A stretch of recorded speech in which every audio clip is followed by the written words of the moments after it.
మిడ్జిల్ 2 తెలంగాణ సీఎంట ప్రజాప్రతినిధిగా రేవంత్ రెడ్డి 20 ఏళ్ల ప్రస్థానం. జూలై 4న మిడ్జిల్కు సీఎం ఆత్మీయ సమ్మేళనం బహిరంగ సభ. సో గ్రేటే. ఇక జాకిలు పెట్టి లేపాలి కాబట్టి లేపుతారు వీళ్ళు. ఏముంటుంది, మీరు ఈయన ఎదుగుదల చూస్తున్నారు, కానీ ఈయన ఎదుగుదల వల్ల తెలంగాణకు జరిగినటువంటి లాభం ఏంటి? రేవంత్ రెడ్డి ఎదుగుదల వల్ల తెలంగాణకు జరిగినట్టు లాభం ఏంటి?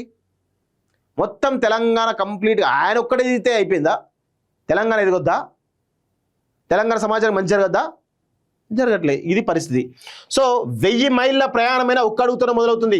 సీఎం రేవంత్ రెడ్డి రాజకీయ ప్రస్థానం కూడా సరిగ్గా ఇలాగే ప్రారంభమైంది. ఉమ్మడి మహబూబ్నగర్ జిల్లా మిడ్జిల్ జెడ్పీటీ సభ్యుడిగా ఆయన వేసినటువంటి తొలి అడుగు నేడు ఆయన రాష్ట్ర అత్యున్నత పీఠంపై కూర్చోబెట్టింది. ప్రజాప్రతినిధిగా ఆయన ప్రస్థానం ప్రారంభమై ఈ జూలై 4వ తారీఖు నాటికి సరిగ్గా 20 ఏళ్ళు పూర్తవుతున్నాయట.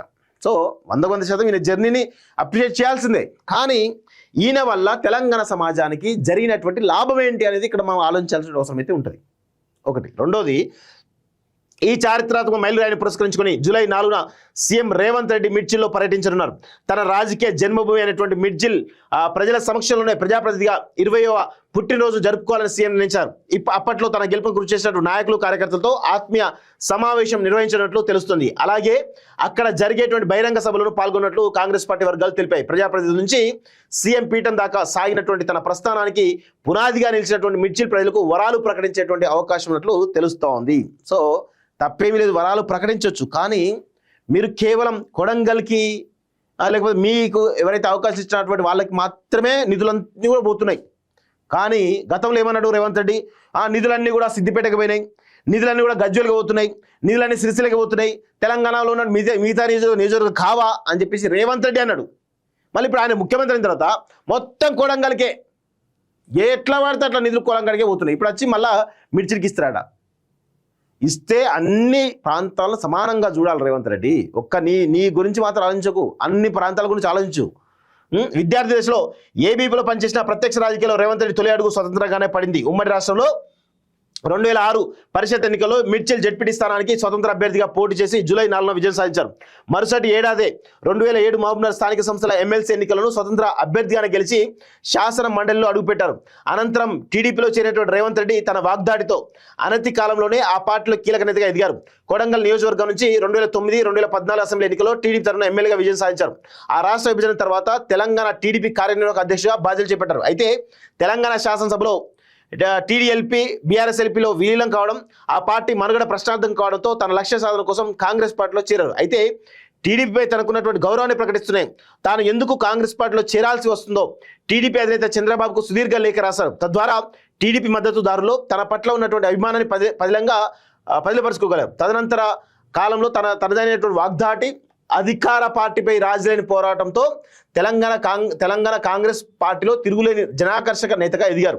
ప్రజల్లో రేవంత్ రెడ్డికి వస్తున్నటువంటి స్పందనను గ్రహించినటువంటి అధిష్టానం 2018 ఎన్నికలకు ముందు టీపీసీసీ కార్యనిర్వాహక అధ్యక్షుడిగా నియమించింది. అయితే 2018 ఎన్నికల్లో అప్పటి అధికార బీఆర్ఎస్ పార్టీ కొడంగల్ పైన ప్రత్యేక దృష్టి సారించడం, ఇతర పరిణామాల నేపథ్యంలో ఈ ఎన్నికల్లో రేవంత్ రెడ్డి ఓటమి పాలయ్యారు. ప్రజాప్రతినిధిగా రేవంత్ రెడ్డి ప్రస్థానంలో ఆ ఓటమి ఒక రకంగా స్పీడ్ బ్రేకర్ గానే భావించవచ్చని రాజకీయ వర్గాలు విశ్లేషించాయి. అయితే 2019 లోక్సభ ఎన్నికల్లో మల్కాజ్గిరి స్థానం నుంచి రేవంత్ రెడ్డి అధిష్టానం బరిలోకి దింపింది. దీన్ని సద్వినియోగం చేసుకున్నట్టు రేవంత్ రెడ్డి ఆ ఎన్నికల్లో ఘన విజయం సాధించారు. తెలంగాణ కాంగ్రెస్ లో ఏకైక ప్రజాకర్షక నేతగా ఉన్నట్టు రేవంత్ రెడ్డి 2021 జూలై 7న టీపీసీ అధ్యక్షుడిగా అధిష్టానం నియమించింది. టీపీసీ చీఫ్ గా రాష్ట్రంలో కాంగ్రెస్ పార్టీ పగ్గాలు అందుకున్న రేవంత్ రెడ్డి 2023 ఎన్నికల్లో పార్టీని విజయ తీరానికి చేర్చారు. 2023 డిసెంబర్ 7న తెలంగాణ ముఖ్యమంత్రిగా ప్రమాణ స్వీకారం చేశారు. సో ఈ ఇదంతా కూడా ప్రస్తుతం మిడ్జిల్ 2 తెలంగాణ రాష్ట్ర సీఎంగా ఆయన ప్రస్థానం అయితే నిజంగా ఇన్స్పిరేషన్ జర్నీ, నో డౌట్ అలా. కానీ ఆయన ముఖ్యమంత్రి అయిన తర్వాత తెలంగాణ రాష్ట్రానికి జరిగినటువంటి లాభం ఏంది?